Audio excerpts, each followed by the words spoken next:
close the door. No.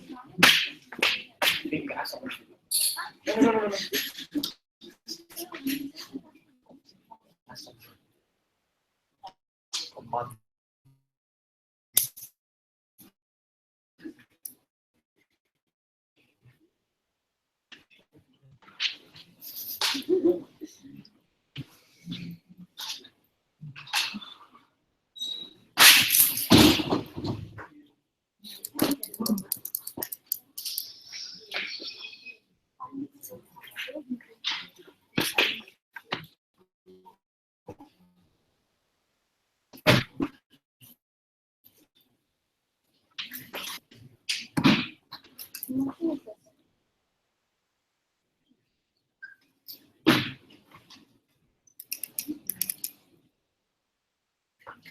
Hi guys, welcome to the quarterfinals of UKMDO.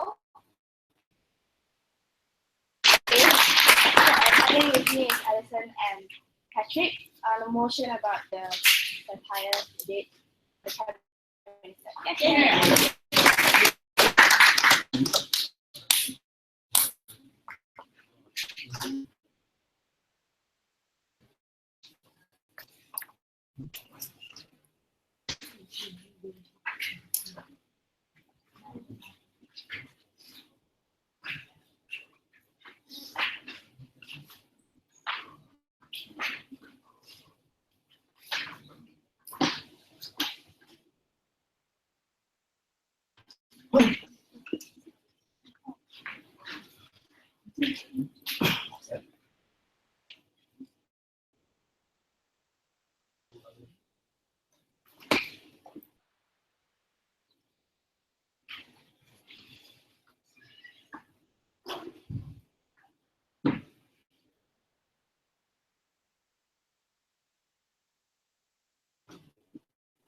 We live in a world where issues are usually dumbed down so that people can understand. Right? These are things like Trump liking golden showers in Russia, or things like you trying to ridicule a certain president just because he's orange in color and he has small baby hands. Right? We see that when this happens, what happens now is that you sort of this certain individual has within the political world, and these are things where his policies correct, but what's important is to have the on these policies. Humans involved into this. We that the policy now the physical attributes for trying to ridicule that specific individual in these circumstances, right? So let's just talk to you about this sort of world that we live in, right? We think that the world that we live in is a world where people are the political positioning of people are not in the market. This means tend to choose between their tend to choose on the political inclination that they have, whether they're liberal, whether they're Republican, whether they're Democrat. In specific circumstances, these people are in their own political ideals, not wanting to opt up or not wanting to discuss other things that may be their own ideals, right? We think that within these circumstances, the only way that people are able to understand and want to rationalize with the use of humor, right? Because humor is the best thing that everyone can get into and everyone can try to understand within these specific circumstances. Right? But what happens when you inculcate humor into political issues, and these are serious political issues, right? Things about war, things about international relations or whatever, right? Those kind of things. What happens is that the intensity of that specific situation in these circumstances, right? Because what was only a huge issue of a good relation and wanting to create policies with Russia is now something that dumbed down because of the fact of the golden shower that Trump wanted to go to within these circumstances, right? We think that what this meant is that you sort of deviate the actual discussions that you would get within these specific situations. I'll tell you why later on in my speech.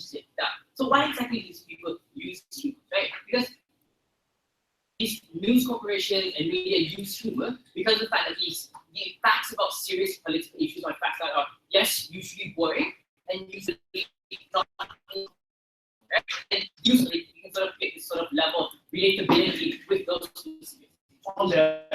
Well, we do think that if you use humor, you are able to educate people, right? But we don't think that catering to a larger crowd of people on specific issues, but at the same time, not actually talking about those specific issues is something that we want within the world, right? Because we want people who are politically aware of the situations that are happening within this sit down. We think that the presumption of opposition is that they want people to engage in these issues and want people to know more about these political issues, right? But they give a simplistic view of these sort of issues, and this won't help trying to create business and trying to create people the engagement that you want within these issues. And we're going to tell you about that later on within my speech, right? So sit down. What is the world that we believe in? Right? We think the world right now, like the world without humor, without the humor in news media, there's a lot better because you already have political correctness, you already have political awareness within these specific circumstances. Right? A lot more people are becoming politically aware and knowing about what's happening in the world, and we think that's a lot better, right? But this sort of thing like turns people off. When you tell people humor to actually use humor to try to dumb down a specific thing that some people actually and truly care about, right? Yeah. We think that when that happens, you lose the support that you would get on these political issues and things that are very important to the specific country, to the market itself. Yeah. So, according to social justice warriors and PC culture, as you say, everything is relative and we have to be respectful of everything. At which point, and through which medium, do we cut through that and go to have honest discussions and delegitimize power structures? Okay, those use humor in specific circumstances, right? So let's move on to why we think this serious. Let's talk about serious political issues and its ramifications. Right? We think in many parts of the world there are many issues, right? Where people are often polarized in their view of positions, and it's very difficult to have this overlap of discussions and to sort of create the best discussions towards a specific policy that you want, right? For example, how people view Republicans, right? So people view Republicans as being very conservative, as like not supporting abortion, not supporting women's rights, or whatever, right? We think that when this happens, that in these specific circumstances, people use humor to ridicule them and tell them that their causes or their fights are illegitimate in these specific circumstances, right? And whereby, in fact, these people may have actually have good ideas to contribute to that specific issue, right? And we think that when you use satire or humor to try and make people understand that this specific issue, we think it's not really, it doesn't really create this type of clash within to even make or clash discussions within this specific issue, right? We think the media is overwhelmingly liberal, right? Like you can take into account the last general election, whereby the media made very little effort to try and engage with Trump and his policies and intentions, right?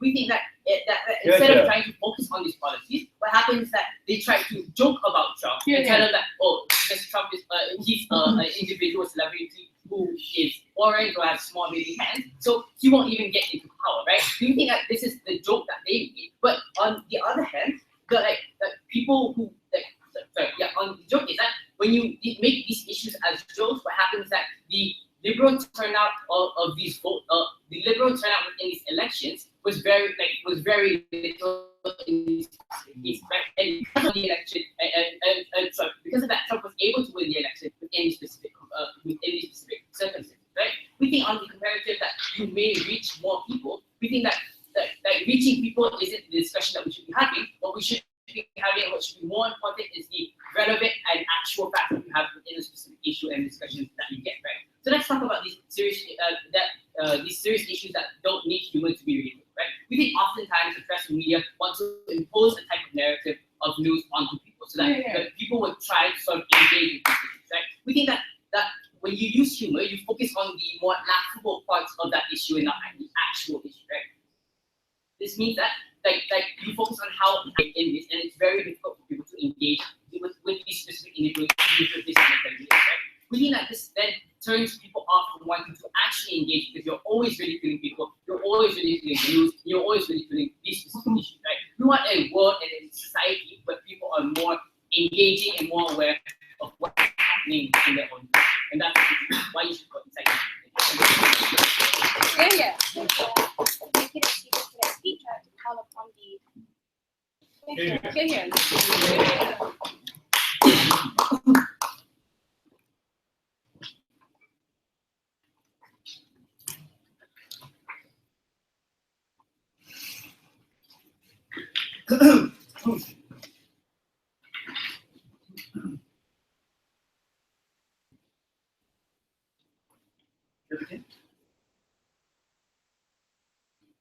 Since this is a humor round, I'll begin with a funny rhyme. Roses are red, just look at my face when I realize that Mara has no positive case. In the entire case, when we see that the media is extremely partisan, that people don't listen, and somehow in the 6 minutes of their speech they expect there to be this liberal idea of informing people so they'll be very interested in the issues, if not literally shown us any mechanistic link as to how we're going to get that kind of on the outside. Just rebuttals to the movement are the following. Number one, that the context has changed and that satirists are capable of evolving. Number two, that there's inherent value of humor in a partisan context. And number three, that satire fills a critical role of increasing public engagement when everyone is lost faith in the media. All rebuttals are interwoven. First thing, on the cheese views the idea of argument on their side, that both sides are locked in an eternal partisan battle to the death. It is true that most satirists are liberal, but after the Trump there was a lot of soul searching. There was a lot of soul searching because they're like, why didn't we see this coming? For the past PBS to reach new silent conservative audiences. This is where we saw three new. One, there's a lot of reaching across the fence where people like Trevor Noah called upon Tony Barron from the Braves to join them. Stephen Colbert hears from Ted Cruz. There's a genuine effort on the part of these people to understand the other. Second phenomenon is that there was a refocusing of the satirical attacks on the most heinous people who on both sides of the fence are decried for their behavior. Like Trump, like McConnell blocking the appointment of S.C. Garland, like Betsy DeVos getting a post for which she has zero qualifications whatsoever. For an increase in self-deprecation and attacking of yourself. We see them attacking Hillary the Shill again, Bernie Brothers, and critically, people for example, John Oliver started laughing at social justice warriors because he also recognized that SJWs can go too far and conservatives are sick of Tumblr babies. What does this all mean? This means there's now a shift away from the partisanship which we acknowledged happened in the past towards one where we attack things which go against greater values which are accessible to both sides. Things like standing for transparency and accountability and standing against the interfering power of big business. This evolution in the way that people started to satire is moving much faster than the mainstream news media that they champion on their side. Here, as we know it, are number one, usually paid off by Murdoch, or number two, very academic in their approach to talking to people. This means they cannot deal with outdated context on which satire operates. Second extension, moving on to the unique value of humor in a partisan context. And what is a partisan context? This is one where people don't trust the mainstream media because they think it's all fake news on the other side. They don't read other sources. They're echo chambers that perpetuate your internal cognitive biases. This means that in their world, there's very little chance that the conservatives will reach out to the liberals and vice versa. They'll just keep reading the internal circle jerks. What humor and satire do, Jay, is that when you joke about Trump's small hands being overcompensation for large missiles in Syria and Iraq, you do three unique things in this debate. Number one, normalizing conflict of interest and alternative facts, whatever they are. You cut through the bullshit. You reduce Sean Spicer to the basic unit of what he is, a congenital liar, and you make people see that something ought not to be normalized, something gets defended on their side. Secondly, this kind of humor is very listenable because it's not so much a partisan fight of us versus them as the news media often conflates. It is about absurdity. And absurdity, laughter are very primal emotions that humans can buy into. It's certainly easier to laugh at ourselves than to read the New York Times. I don't even read anymore. It's so sad. Number three, when we recast these things as the fight of the little man, by recasting it as a David versus Goliath little fight, you're also winning off the little people who felt screwed over by Trump when he promised to drain the swamp, but instead grew a lot of mangrove lalang. This is the power of joking and moving people to think, hey, maybe I do want to listen to you. In the very worst case, moving on to a new part of substantive, where admittedly there are some securities like Samantha Bee who do ridicule Trump voters, why is that still mitigatable and okay on our side? Because of two things. Number one, when this happens, you're often called out by other comedians and Democrats. It is often a rule in humor that you punch down, and to punch up, you don't punch down. Especially if you're a progressive to begin with, which is Samantha Bee to apologize publicly after people say, your sister, that's not cool. Secondly, even if we admit that we are joking about the dumb Trump voters, at the point where they also admit in the PM speech that liberal turnout is very little and very they're not very keen to turning out. The point is to keep the fire burning, because 2018 is after all coming. You need to go and vote. Even appealing to your base in this situation are so absurd is enough to get them to realize that we need to do something about the sad world we are living in. Because it's often true that for some issues, you don't know whether to laugh or to cry. Third extension, that of why engagement is so critical through humor. And when we argue that we need discussion of substantive issues, we fulfill that on our side of the house as well. Because having proven that the media right now is not trusted, plays a critical level in getting people to read up more. Number one, humans are very complicated creatures. At an emotional level, it's very obvious for us to give people a high speech because the person is funny, something I'm trying to do, but I'm miserably failing at the very moment. Number two, reductivism to the first issue makes it very relatable as the first step. Like when all of you join debate, which one of you thought about, I want to become a world champion? Like, no, right? You just thought maybe this debate. And over time, as humor makes it relatable and understandable the first step, that's when people start getting interested in the issues as a whole. You make it accessible, you make people care. Thirdly, humans often follow up as a call to action. John Oliver puts up donation lines arguing about mega churches saying, why don't you donate to my church and not direct the donations to Amnesty International? The point is, humor and partisanship is getting called in so that people can get up and do what they want with their money. I promoted for another extension, so talk about engagement on larger political issues. Because issues that are often drowned out by mainstream media, like the death penalty, like prison systems, are often forgotten the hullabaloo over Trump's little digit, not telling you which digit that is. When corporates block coverage on Standing Rock, this is where John Oliver, Seth Meyer's infomercials come in. Forgotten by the field and forgotten by the establishment. It is only in our world where people learn to laugh as a first step into engagement on issues which would otherwise be forgotten by the groundswell of support and noise and naturally that is the mainstream media. At the point we don't know whether to laugh or cry, we say dry your tears and step up your call to action. We're very proud of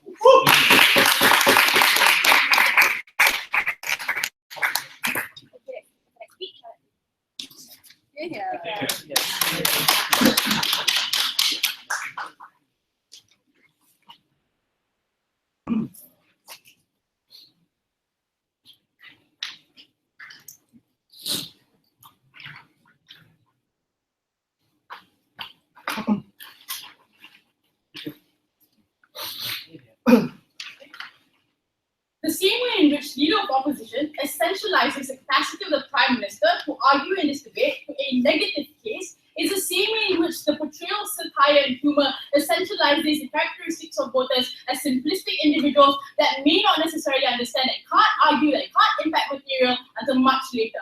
And I think that this is a shameful presumption that wasn't disproved on the side of opposition. Because if you notice, the debate on opposition assumes that that the status quo is bad in the way in which we reach individuals, and the only way in which people are going to be attracted to particular issues is through using humor. And we can see that in actual speech that perhaps some communities are going to respond to humor, but the debate must progress beyond that. To what extent do you then respond to this particular humor, ladies and gentlemen? Because I think if I go on the characterization of relief and that instantaneous connection that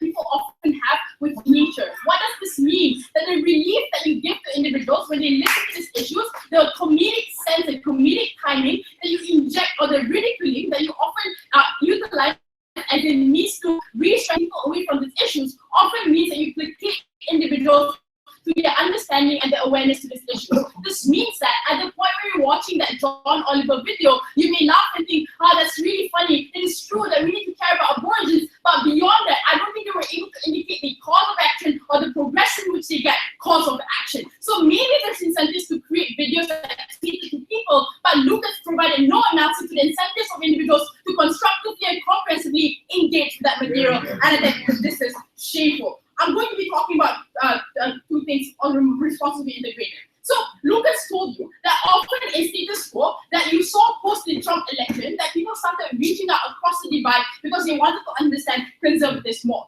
But what you miss in Ash's speech is that oftentimes when you essentialize the over the complicated framework of like political issues to static characterization of humor and ridiculing is that often that's the reason why you turn people off from the issues to begin with, right? And this reaches out to conservatives as well. Because I think, whilst you may agree that Trump is a ridiculous individual, that he did support some policies that could be of value and of substantive contribution. The problem is that there are voters in America who did believe in those positions and those issues. Why did they vote that way? It's because they felt like the media and the political press did not want to give credence to those issues, rather deviate and misdirect them into thinking that the problem is Trump and nothing beyond that. No, thank you. And I think that trying to reach out to them now is a lot harder because the harm is done to these individuals, because you tell them that the only ability in which you can appreciate political issues is at the point where we essentialize, dumb it down for you, because that makes it easier for you to internalize difficult issues, right? And I think at this point, you make people a lot more comfortable. But who's comfortable? I think the liberal voters that Ash was talking about, in terms of their turnout, the reason why they didn't turn out to vote isn't because they were like, they were trying to bridge the gap between the two ideologies. Rather, they felt comfortable. They felt comfortable in the fact that satire was overwhelmingly present in the media in the way in which they portrayed the national election. So it created a safe presumption that because we're able to ridicule him, it is likely that the larger majority and the larger masses isn't going to take him seriously anyway. It is likely that Hillary Clinton is going to win because she never engaged and gave into the ridiculousness that is Donald Trump. That's why they were shocked when he won, and that's why they are unable to reconcile the fact that individuals get turned off by the essentializing and the ridiculing, right? Even when Brexit occurred, you saw BBC going into places like Cornwall, where you had the highest voters who voted to exit Britain, voted to exit the European Union, who made statements that say that the media doesn't understand us, they don't understand our issues. When they think of conservative issues, often they ridicule us and say that if you don't believe in liberal positions, you are incorrect as a voter, and often they incite anger and specific reactions. That's why we regret this particular position. They can't live in a world where there are presumptive outcomes later if you use humor. They have to assess it, the utilization of humor in status quo, and what are the outcomes of that,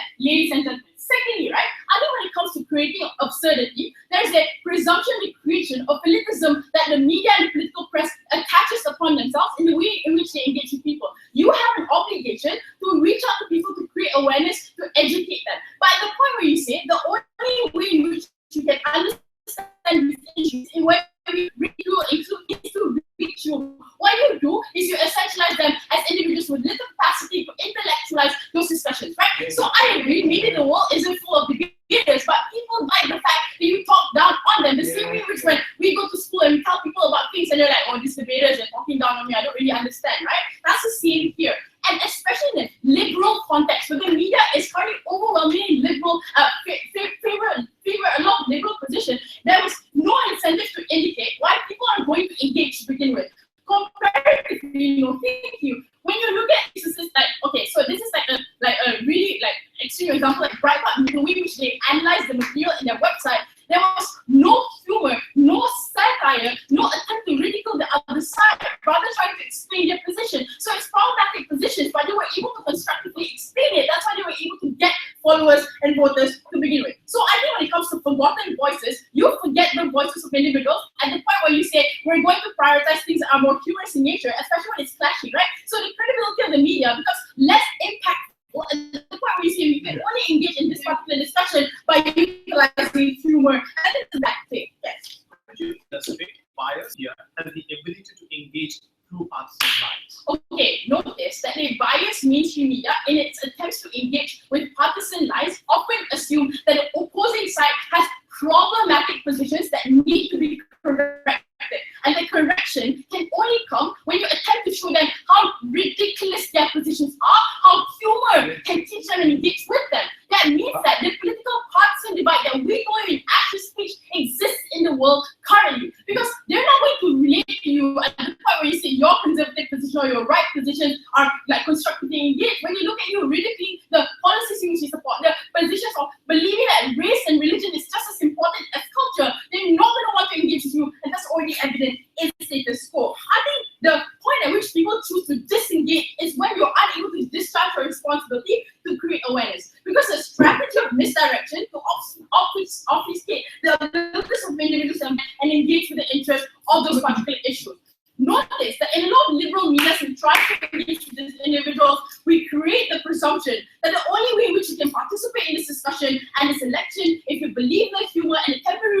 we used to placate you, but the conclusion of our position is that we are right and you must be aware of the issues that we want to propagate to you. I think this created a world of division of voters into trying to understand and relate, especially when the media is one of the most relatable and proximate positions in trying to reach individuals. Thank the speaker for that speech. May I call upon the Deputy Leader of Opposition.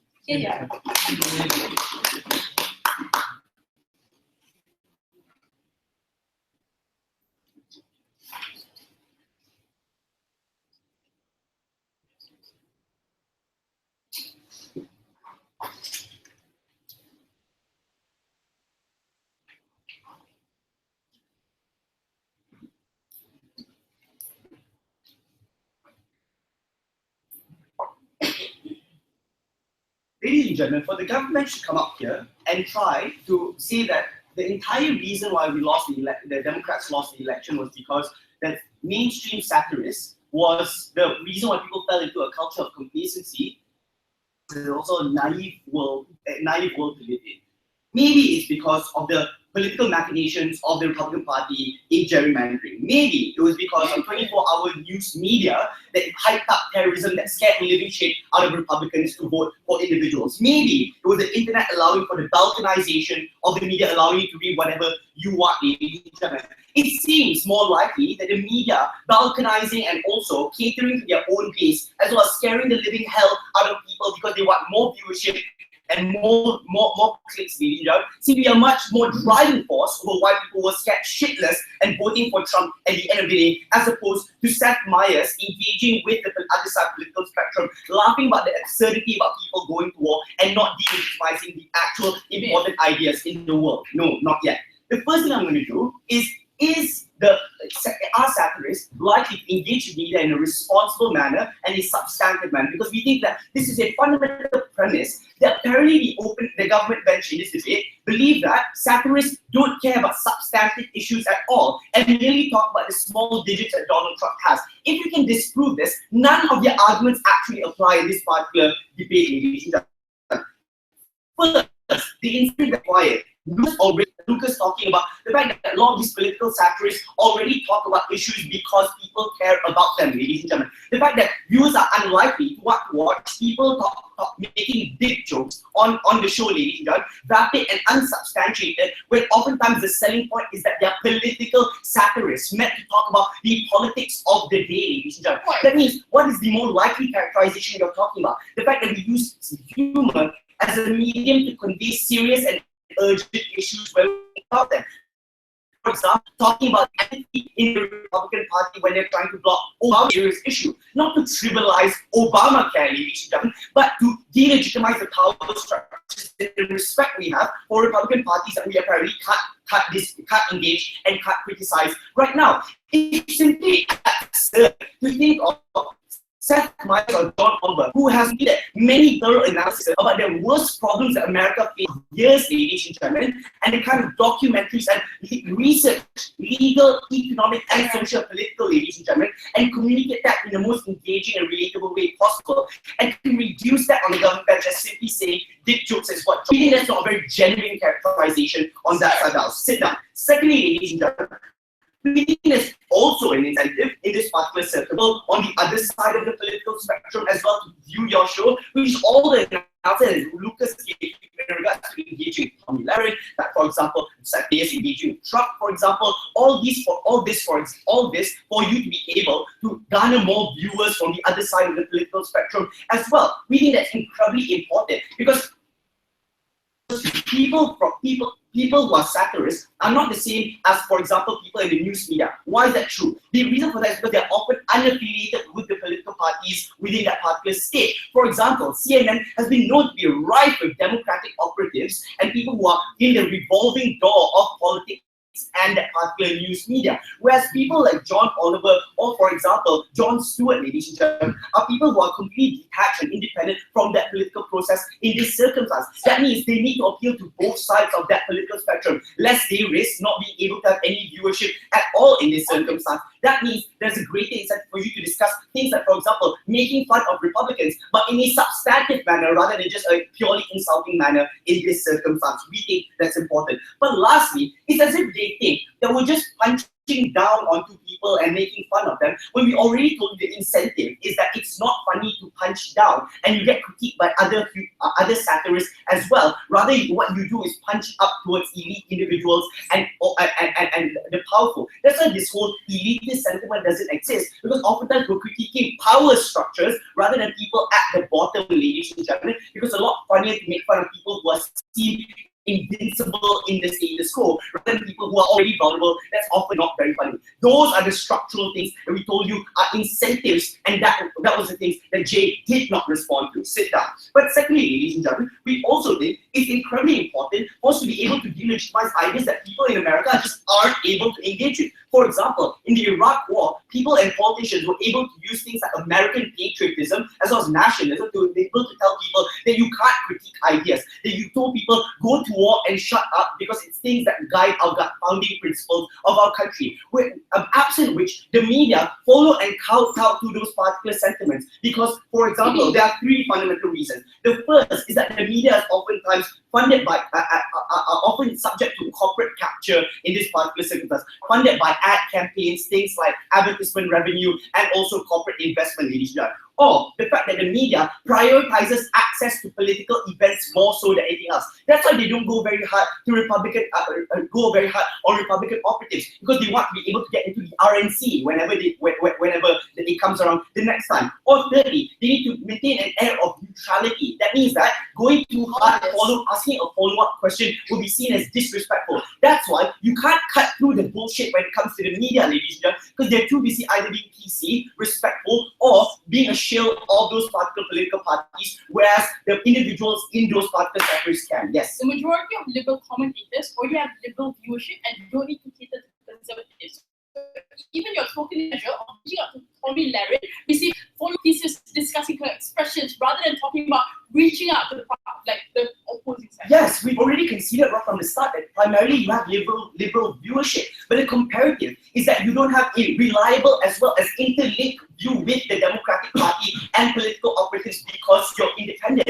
The fact that because you can't rely on those structural political platforms, you have to appeal to both sides of the political spectrum, whereas CNN and Fox News can regurgitate Republican talking points all they want, ladies and gentlemen, and have the full force of the Republican Party always supporting them on that side of the House, ladies and gentlemen. We think that's exceptionally more harmful on that side of the House. But we think what's even more important, ladies and gentlemen, is that oftentimes liberals don't lose because, and this is the fundamental premise of the government, liberals don't lose because they are allowed to complacency. Liberals lose because of PC culture and the fact that they don't fight hard enough. The complacency is derived from being respectful, thinking that everything is relative.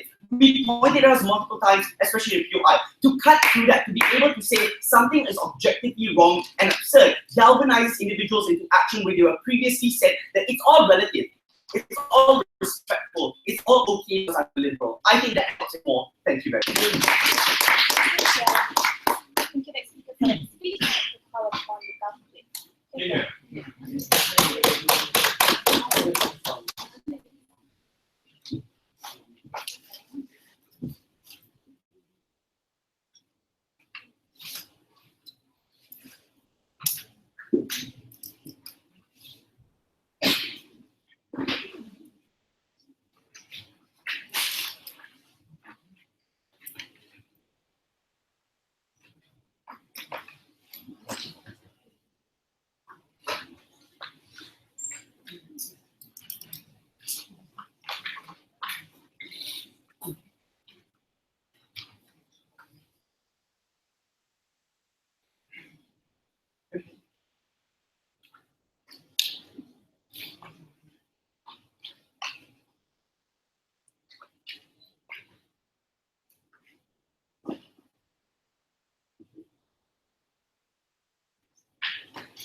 Here.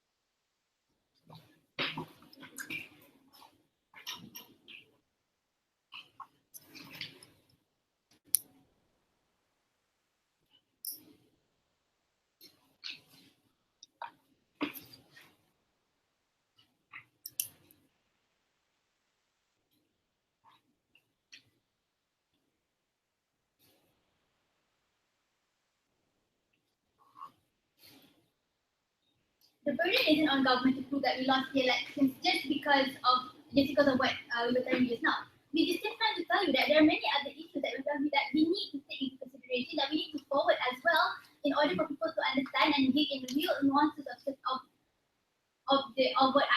issues that's actually happening. And we like to clarify that a world without humor can still convey the truth and details about certain things. So, but before I get into and you see that the main issue in today's debate is basically, is it really better to have a huge number of audience or over a more truly informed small audience, and whether or not there's actually gets a better informed audience, better discussion, better engagement in policies and whatnot. So you're talking about how people already care about certain issues, and that's why people like John Oliver want to speak on these issues, right? Well, first and foremost, simply that the issues that people like are things that they can relate to in the first place. That's why they might not even be important for John Oliver and to actually cover these things, especially they even have topics on very small things that are very relevant to the main issue of the political scene. If people already care means anything in this issue, right? In itself, if that issue in itself already has enough attraction, then of course the same kind of attraction as we do. So in that sense, what's left to compare is who creates a more generally informative and engaging platform for these people to extract information and use on certain things, right? So satire is more to making jokes about what certain people are, like they're more to like the personal characteristics and things like that. So having this characteristic in the story, having characters in the story, and putting analysis that is satirically revolved on that particular individual as opposed to the whole main issue. So it makes no sense that they've got incentive for people to feel the need to have critical discussions against those criticizing Democrats we're talking about, because especially relying on the premise that the facts and details are too boring and complex, and they must have satire elements which include ridicule and insult. These kind of things are exactly what incite emotions, which always sways judgment in the people. In one, making arguments that are less critical, less informative, that are biased to a certain thing because of the emotional judgment that you have, and two, it inhibits people from accept or reject your arguments, because these things are not about actual critical facts that have any merit or value to it. So when you're talking about PC culture, well, at least on outside we can actually inspect and look into it. But on this, do they actually have an audience to engage with? Then they talk about how you be optimistic and they talk about how we research on well, at least we still source this very satirical post that would cause like a lot of fun. But yeah, sure. If people are turned off by complex facts, who are they more likely to listen to? The New York Times or Sean Spicer? If people are turned off by actual facts, right? We believe that on outside it's better for them to rely on things or to rely on satire. The thing about satire, it has the ability to misrepresent. And in most cases, it does misrepresent. At least on our side, we don't have that kind of misrepresentation happening because these people are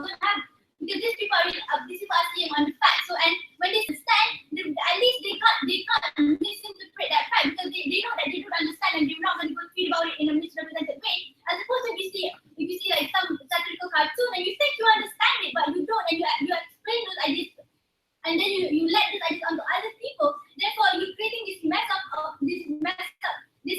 ideal. You're spreading out your messed up ideals, right? So then they wanted to then point on debugging, right? Prime Minister said that there's an evolution of how satirical things evolve, but they never told us that how does that even impact their work. They never illustrated how this satirical news impacts people, how better it is than work without satire, even assuming that it is better, right? So then I talk about echo chambers, right? I believe that it's even further perpetuated on their side, because in our world, at least people are more informed to be able to engage in quality discussion. In their world, people popularize simple notions, small non-main issues like President Orange portrayed to have an affair with Putin on the cover of The Economist. People simplify international relations and try to assert and nuances to it. In their world, people can't break echo chambers because on their world, they don't have the legitimate credible argument to forward into other echo chambers that they're trying to break. That they have to justify that people, that large audience that they attract to, were even really made aware, which is very significant to their case, right? Yeah, like for example, like if I was interested in the image of Trump kissing Putin everything the economists covered, but could I really engage in it when I didn't understand what the article said? So at that point, in terms of promoting awareness of political correctness or whatever it is, it's no better than it is in our world. So at least on our side, when people do engage in these issues, it actually matters because they know that they don't because either one they don't understand, they know that they don't understand, and they won't try spreading it out, or they actually admit they don't understand, they'll try to bring out information about it and try to clarify things and ask people things. But in their world, they think they understand that cartoon, they think they understand images of these weird cartoons or what. So they think they understand, so they tweet about it and they spread their misrepresented ideals and notions, right? So we told you today that we told you that the problem that we had was the thing that satire does, it can garner for attention, but that because it's so focused on ridicule, it costs the reliability of that information, because ridicule making policies, making people think that they understand certain policies or how it works, but they don't. It deviates people from the main issue, and it dilutes. And even if it is talking about the issue, right, it dilutes that issue to the point that people don't really understand it and don't feel the need to respond to it properly. You don't constructively deal with the issues. The result is you don't really engage in the critical, nuanced criticism of those different ideas. You dismiss people who have ideals on unpopular stances and acting to put them off because you degrade their own values of intelligence. Because the trade-off is they reach more people, right? But they can't control the direction or the context in the way that their news is forwarded. Their news will probably lead to bad directions, misrepresentations, generalizations, and this is what our side regrets. We would rather have a smaller but informed group of people, because the importance of being informed is why you're creating means for your argument, merits for your argument, even those that are in your own favor, because you can see that, because at least you can see their merit and they can see your merit, and you can have a proper discussion, and in the event agree to disagree, and you actually resolve these issues.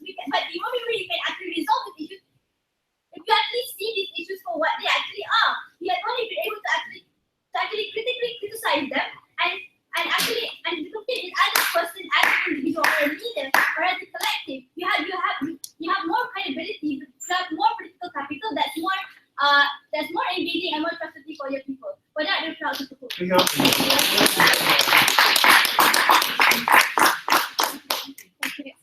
Speech and call upon the object.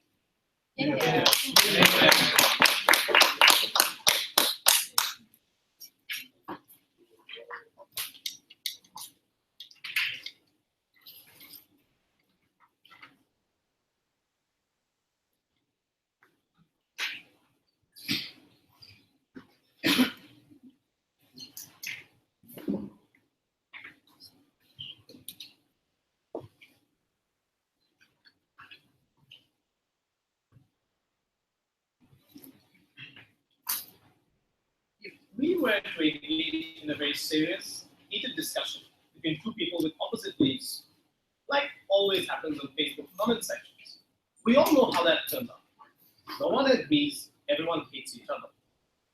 Now, if I'm a conservative, I can still laugh at Trump's tiny hands. If I am a liberal, I can still laugh at Trevor Noah making fun of how Bernie Sanders speaks with his fingers up. That humor has the ability to make me like him. That humor has the ability to dissuade me, disarm me from being too defensive. That opens up an area, an avenue for discussion that never opens up in mainstream bias. Three things in this way. First, who has more quality discussions? Second, who reaches out towards bipartisanship? I will assume worst case scenario that we absolutely live in crazy echo chambers, why we will still win this debate. First, who has better discussions? So, side government thinks that we generalize, we misrepresent. I think that's just factually something we contest. For two reasons. For one reason primarily. Because their characterization seems to be like, there'll be this cartoon that doesn't talk about anything, and then like people are like, oh, this cartoon, and they tweet about things. But in fact, in reality, I think we've characterized throughout this debate, that's not how it happens. We talk about John Oliver, Trevor Noah, the primarily dominant forms of satire that exist in status quo, and the kinds of discussions they have. goes well beyond just the Trump hand joke and actually talks about those issues. I think the vast majority of like prison material and arguments we generally debate is literally taken from John Oliver's video that everyone has watched, right? The second thing I would therefore also contest here is this, right? The comparative they set up is apparently in our world people generalize and like generalize and stereotype, but in their world people are like super informed people who read the Economist. What?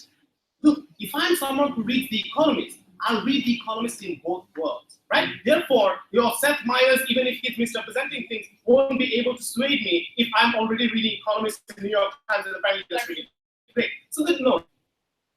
The second thing though is like, if you are now, then this debate becomes about people who don't engage, right?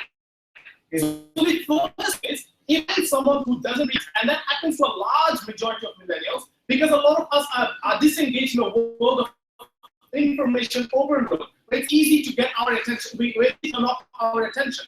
What satire does is it engages the first time because it's interesting, for God's sake. There's so many interesting. It is literally a lack of discussion in their world, but there's a lot of more discussion of people who would otherwise be disengaged to begin with. So even the quality of discussion isn't the best.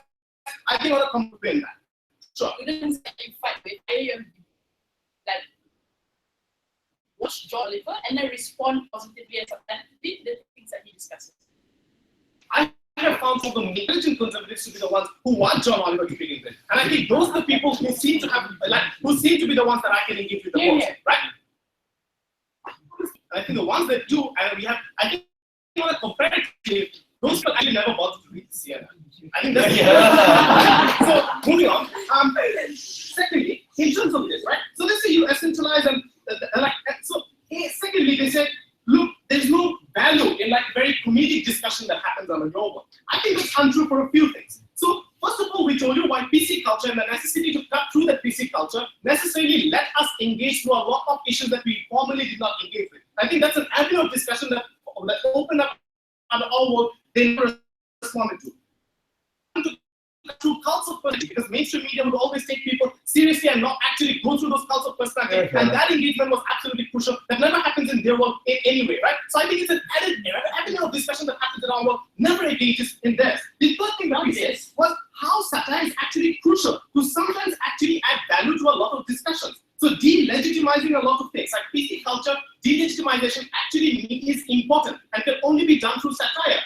Delegitimization of things such as like when people are super serious about war, nationalism, for example. You need satire to make fun of the way people form nationalistic tendencies to actually add critical value to the discussion as to why nationalism is not something that everyone should ascribe to. I think that's why satire actually holds a very important part in the way we discuss issues. And I think even if we were to live in an echo chamber, those arguments would still apply, because at least some people had access to those forms of discussion that doesn't exist at all under their world.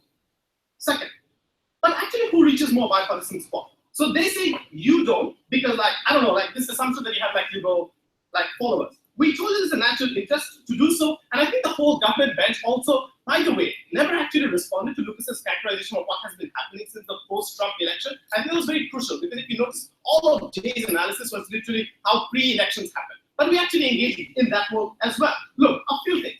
They said, look, people, you ridicule people, you essentialize them, you call them stupid, that's bad. A few responses that we preemptively gave that dealt with this. A, the fact that self-critique also means that people are also looking at you, criticizing yourself means they're also more receptive to being made fun of themselves. So the way in which they make fun of their own, like John Oliver makes fun of how small he is, John Oliver makes fun of like other liberals, for example, like Bernie Bros, that also means conservatives are more likely to be receptive to criticism as well. And I think that's how we engage, right? But also we told you why you're likely to punch up, not punch down. Other liberals also get pissed off if you go ahead and target other random conservative voters as well. So I think that's why, like, it's science of humor. You never make fun of the vulnerable person, right? The next thing is this, right? The mainstream, but the point was, the comparison of the mainstream media had decades of bias and has been bought over by like people like Murdoch and whatnot. The perception was such. That meant that in a comparative, we had more ability to have at least incrementally more bipartisan outreach than their work. And while some people like Samantha Bee arguably don't have much bipartisan support, people like Stephen Colbert, for example, people like even Trevor Noah to a certain extent, are people who do actively try to reach out to conservative audiences because they want to create outreach and differentiate themselves from people like Samantha Bee, so they have different audiences as well. So we think those interests exist to begin with. But finally, absolute worst case, all of these comedians are satirists are doing it in an echo chamber of liberals only. I don't think it leads to complacency. What it leads to is John Oliver being able to actually go ahead and, like, for example, the trending hashtags, for example, that John Oliver is able to do, for example. This means that even in a world where we're absolutely in an echo chamber and only talking to liberals, this is a world where you have the ability to talk to liberals, engage with them in a world where they didn't engage before, through usage of satire, rile them up. Because as PM themselves said, it's the absence of liberals in voting elections that makes liberals lose the elections to begin with. So even if we were in an echo chamber and we were only talking to liberals, we would still win this debate because we had a unique capacity to actually engage in politics for the first time.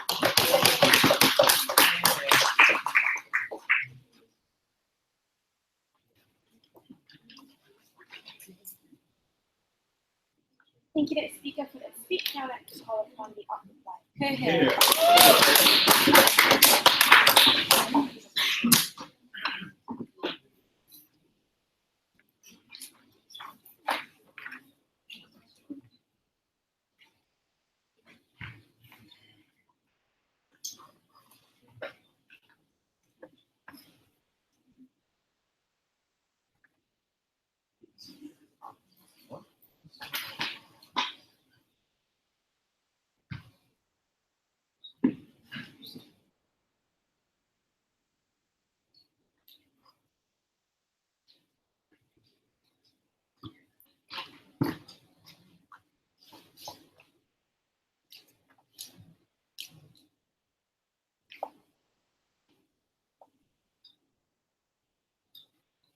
Ladies and gentlemen, the government cannot win on an outdated and also incredibly convenient characterization of how satirists operate in the status quo. It was either this incredibly outdated characterization that apparently just appeal and also factually untrue, appeal to our base and don't do any sort of outreach or critical analysis in regards to actual substantive issues. Apparently all we do is dictates. Till later, apparently all we are is just a picture that is unexplained and non-substantive in nature as well. Surely the government bench had to engage in the status quo in which satirists did months of research in order to create incredibly engaging, entertaining, as well as substantive analysis in regards to the kind of satire and humor they engage in. We give you multiple incentives as to why they did so. That it was an incentive to not dumb it down because appealing to adults who typically watch a show, having a vapid, non-substantive political show often doesn't get much viewers. There was an incentive to not punch down towards individuals that were conservative of the other political spectrum, but rather punch up, not creating the elitism that you wanted. There was an incentive to critique both sides and self-replication is funny, and there was absurdity in the Democratic Party as well, ladies and gentlemen, Bernie Bros and Hillary Shills alike. There was an incentive to reach across the fence to get the viewers because you never had the kind of corporate as well as political party support that mainstream media had in the status quo. All these pieces of analysis, ladies and gentlemen, right from the leader of opposition and furthermore down the bench, never engaged with from the government bench, should merely an assertion of this hyperbolic and boogeyman of a form of a satire that was created under the government bench. Furthermore, under the creation of engagement, they tried to cheekily make this debate about this frame, right? They would rather have a small group of individuals that were deeply informed and also in comparison to wide-ranging individuals that were engaged but apparently misinformed. The comparative that they missed through all our lines of analysis was that we told you right from the start that it was also a gateway to people taking an interest in issues they would never have before in the status quo. They needed to prove in their comparative that the same individuals that don't read The Economist, don't read the New York Times, will suddenly now want to engage in the New York Times and the Economist where they previously would not have, ladies and gentlemen. Those were the individuals we were concerned about because the people who were already informed would have done so anyway, ladies and gentlemen. That means the gateway to that engagement was the humanization of that engagement. The fact that humor made it relatable. The fact that cutting through the absurdity made it more engaging, ladies and gentlemen. The many different ways in which we told you created engagement was left wholly unresponded in this debate. From the fact that Lucas spent a lot of time talking about the creation of engagement, no sort of analysis. In fact, kind of conceded on the government bench. The fact that Moods talked about the information overload and how we can't sift through what is important anymore because the 24-hour news media that I talked about made everything a big deal, ladies and gentlemen. The fact that in my speech I talked about the media and their chase for access, their chase for neutrality, meant they couldn't cut through the noise, be able to ask follow-up questions because they didn't want to offend anyone, this on and cut through that.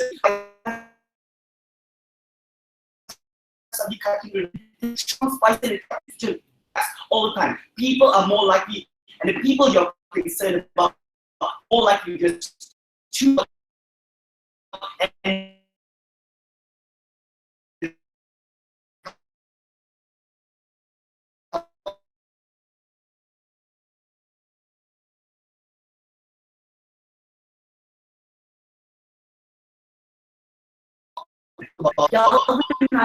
our goal that PC culture, or the complacency was governed by people not heard what's happening. The fact that the mainstream news media meant that they could balkanize media and read what they want. The fact that you could cut across lines with humor, engage with the expert, had more call to action whenever John Oliver told you at the end of every skip that we could do something about the problems that we face every single day. I'm exceptionally proud to say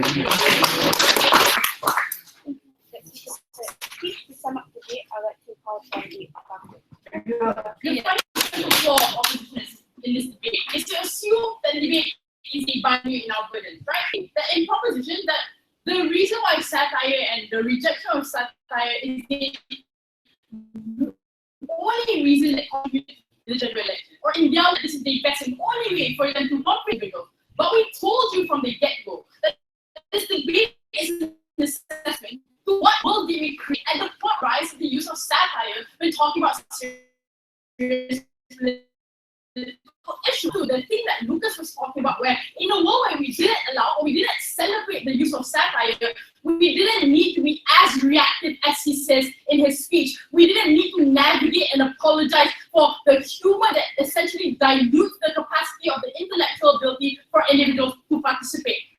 Satire isn't a reactive problem, rather a trigger to the problem in which people engage in political serious issues. Take the sport. Secondly, Indian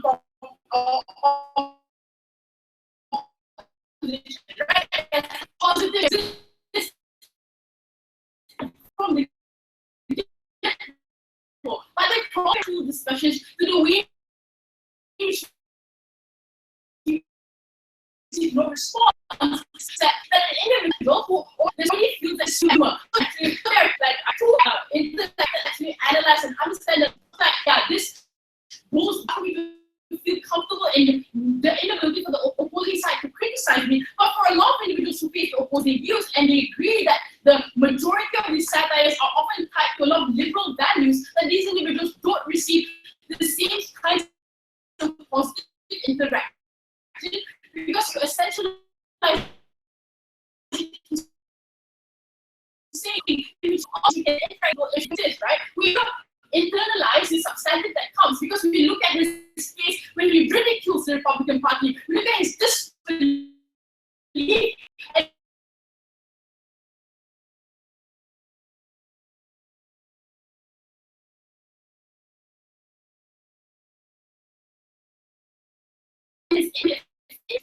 and I know about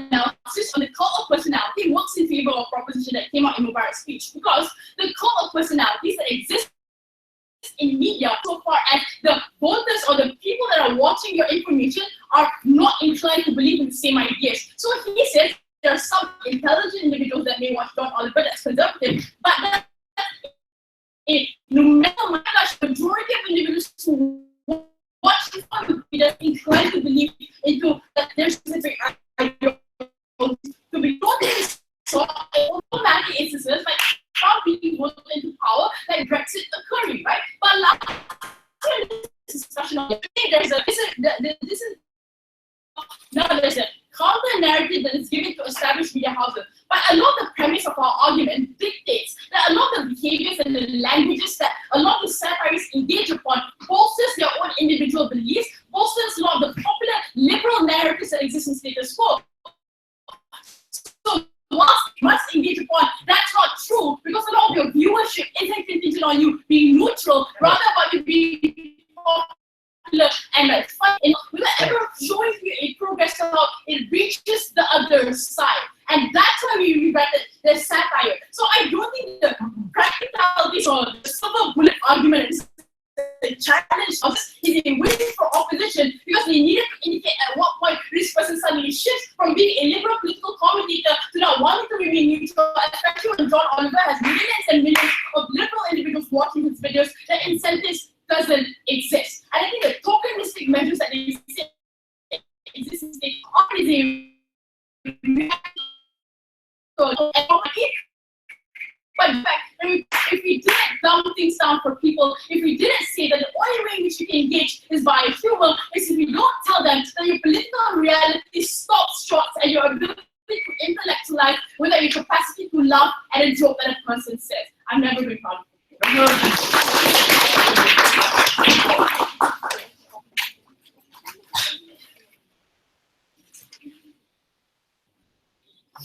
it.